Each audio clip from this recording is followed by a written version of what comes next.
Hey guys, there was an interesting comment posted on our channel this morning that I want to go ahead and reply to in a video.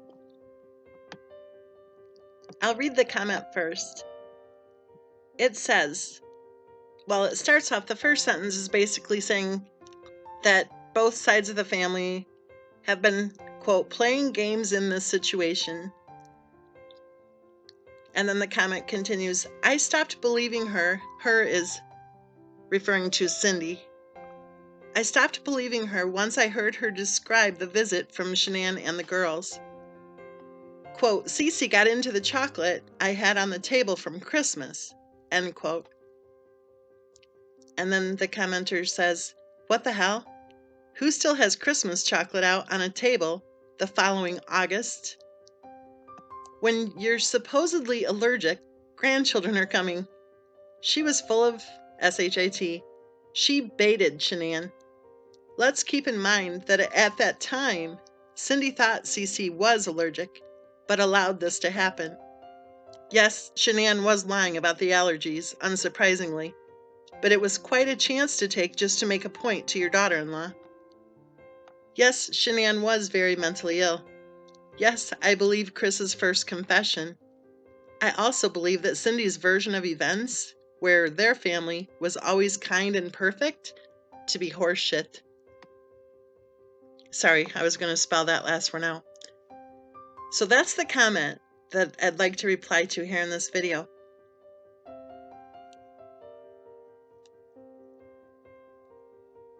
Where do I begin? Oh my goodness, I'm speechless here for a second. I don't think that Cindy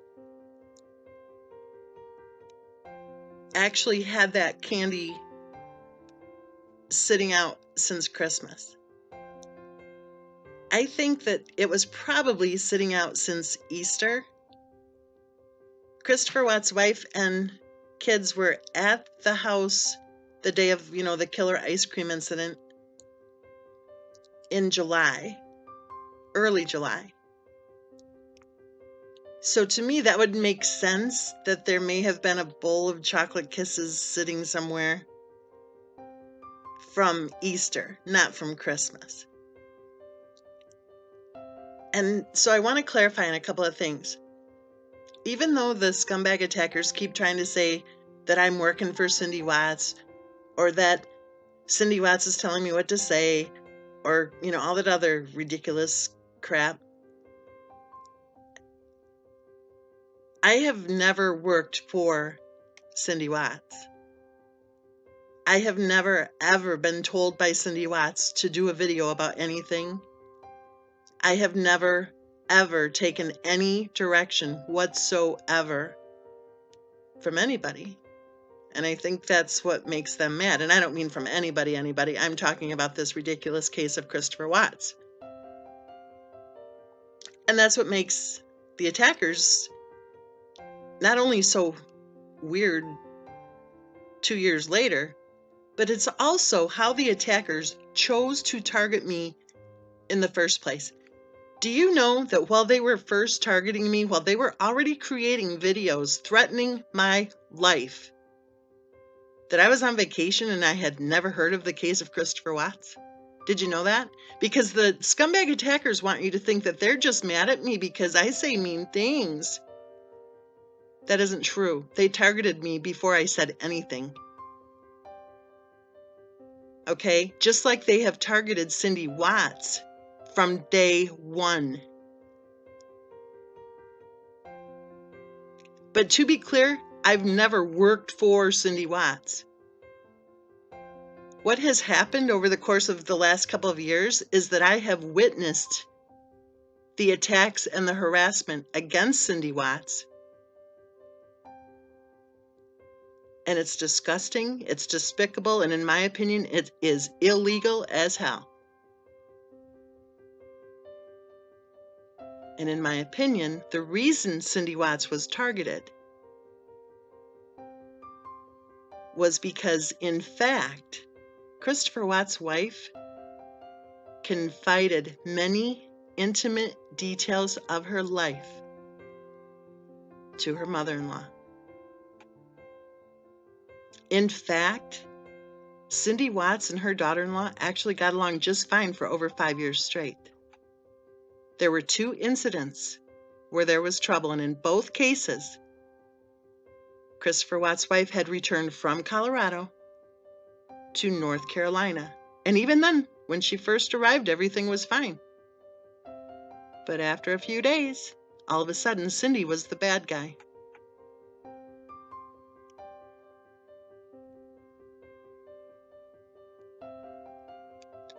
I don't know if you guys know this or not, but I have written many books about mothers who murder their children. I don't know if you know this or not, but when I was first targeted, there were 9 other people also targeted. Well, I was on vacation, and who knows how many of those other 9 people weren't even paying attention to the case yet either. They were already accusing us of saying some really outlandish crap. They were already attempting to discredit us. They were already attempting to destroy our reputations.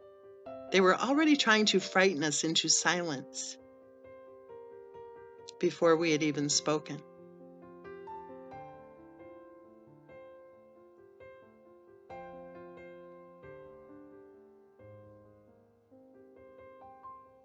Do I believe that Cindy Watts purposely set chocolates out in order to basically bait her daughter-in-law? Not at all. Because while I have never worked for Cindy Watts, I have spoken with Cindy Watts. Long after I put up the videos stating my opinion that I have formed based on my research.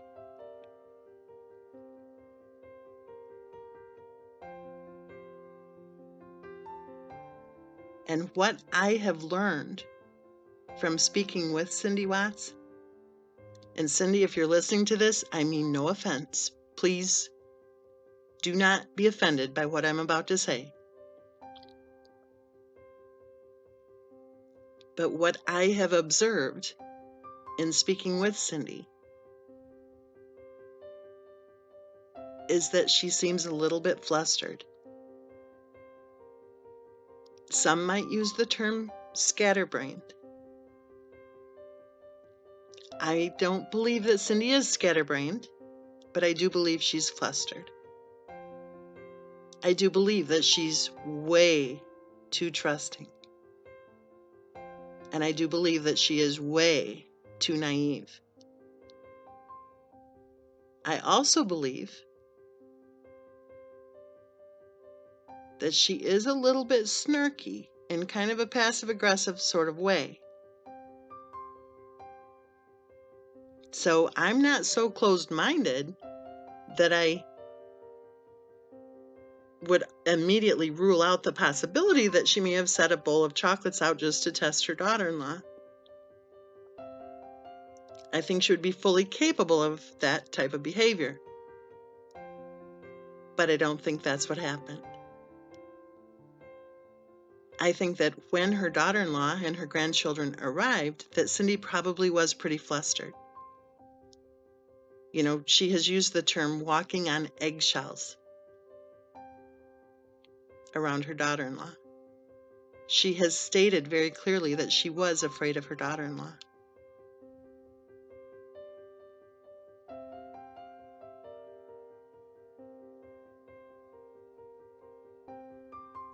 But I don't see her as a type of person to purposely try to snag her daughter-in-law in a bold-faced lie. And here's why. If that was her goal, then when her daughter-in-law started laughing about Cece having a face covered with chocolate, Cindy would have said to her, "You've been lying to me all along." Cindy would have said to her, "I want you to get some help. You've got some issues, girl." She would have said to her, "I've had it. I've had over 5 years of your lies, and I'm tired of it. Get some help."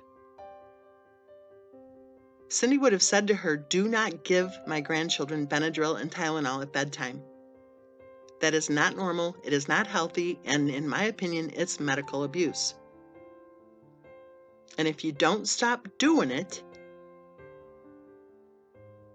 then I'm going to make damn sure that my son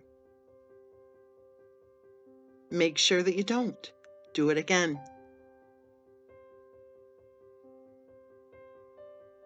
If Cindy was the type of person to set a bowl of chocolates out just to try to snag her daughter-in-law in a lie, she would have laughed out loud when she proved her point then, right?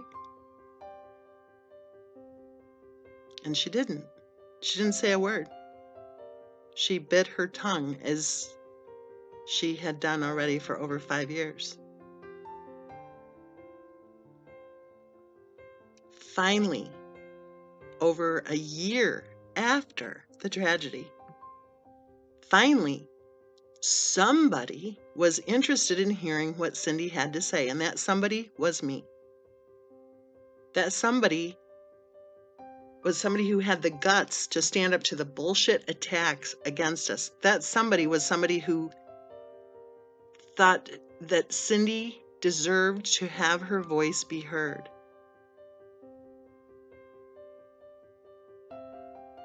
Out of all these channel creators who have been sucking up to both sides of the family, isn't it interesting that the only time there has actually been any interview has been on the most hated channel of all? That's because from day one, from the day that I noticed that I didn't notice it, I actually was told that I was being attacked weeks after the attacks had started. From that point forward, I have taken a stand for truth and for justice for Bella and Cece Watts. And like I said, when I saw how their Mimi was being treated, I called it out. So is it any wonder that I'm the person then that Cindy felt safe enough to speak with? And even then,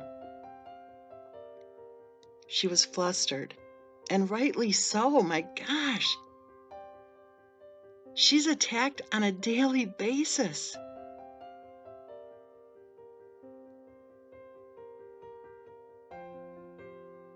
Every word that woman has spoken has been twisted and turned and flipped on its side.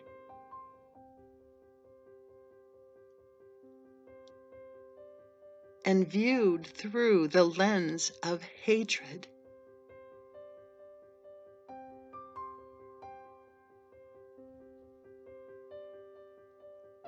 Cindy Watts and her daughter-in-law had a good relationship, as good as it could be, when one of them had to be in total control.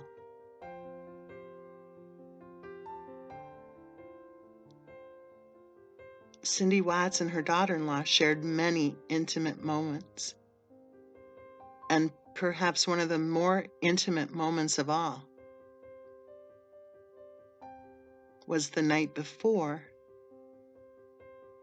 Cindy's daughter-in-law suddenly shifted her mood from pleasant to being filled with rage.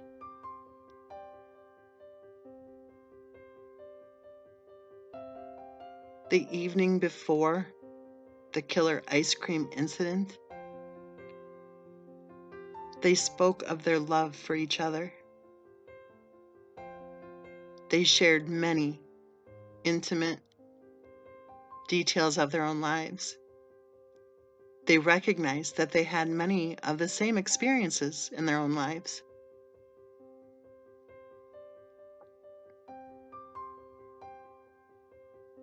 Not only were they close, they were getting closer. And then kaboom. In my opinion, Christopher Watt's wife did not know how to be that close to another person. And I think she felt even more vulnerable than she already felt with all of her, quote, less than talk.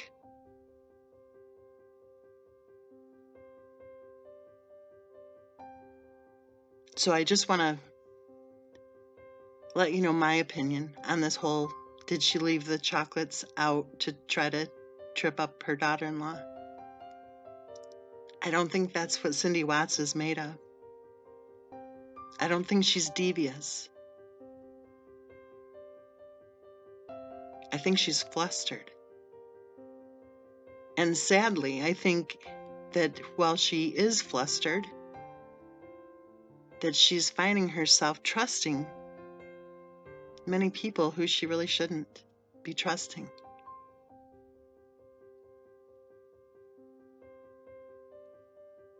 Personally, my opinion is that if Cindy and Ronnie want to help their son appeal his case, then they should be helping their son appeal his case. And I'm not sitting here saying, oh, moan, whine, boo-hoo, he's innocent. I've never said that.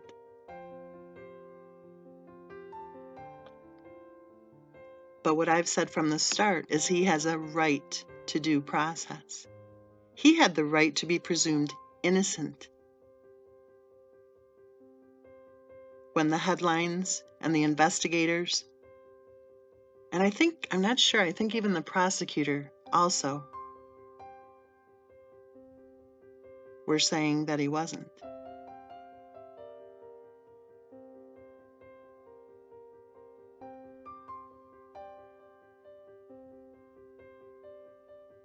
My support for Christopher Watts deserving due process isn't even about Christopher Watts. It's about you. It's about me. It's about every other person who has the right to be presumed innocent. Because Christopher Watts, from what I can tell, was never, ever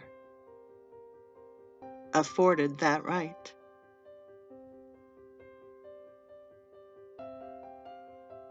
And even then, it isn't about Christopher Watts. In my opinion, it's about Bella and Cece. It's about Christopher Watts' 2 children who deserve for the truth to be known.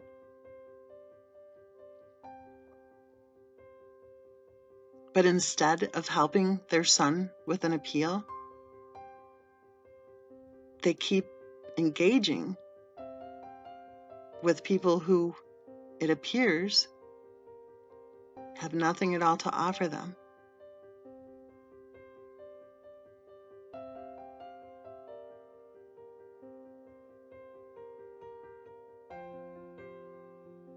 And I think the only reason why they are engaging with all of these different people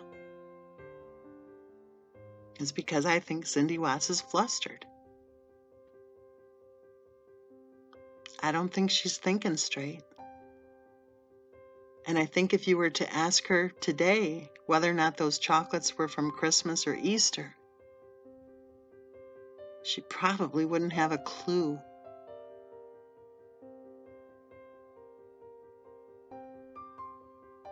The conditioning that's been going on with the false narrative and the BS rhetoric right from the start against Cindy. Oh, she didn't go to the wedding.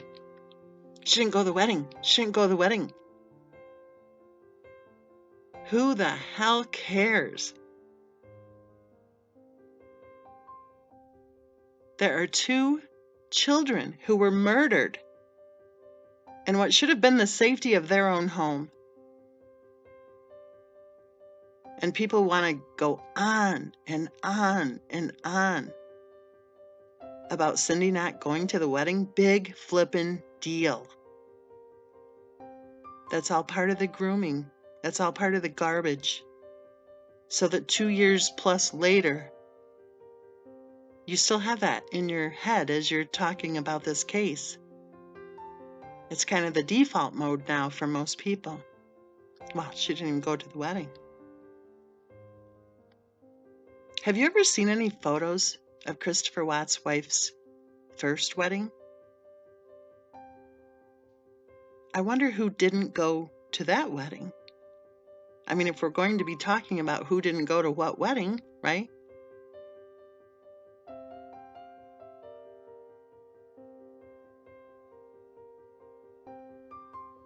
Cindy Watts and her daughter-in-law got along well.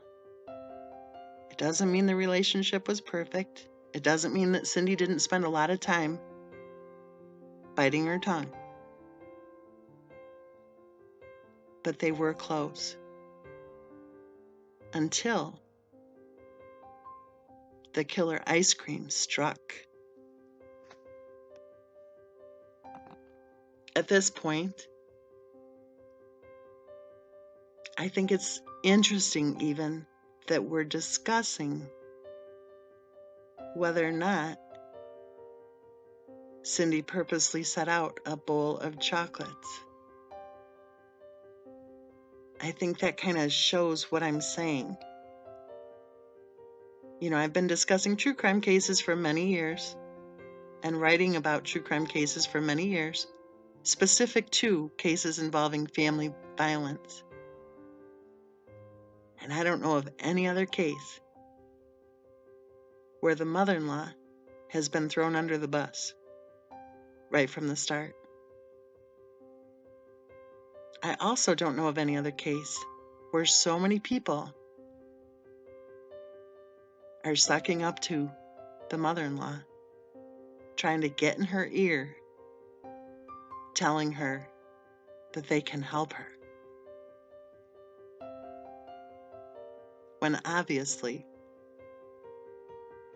they can't. Just my opinion.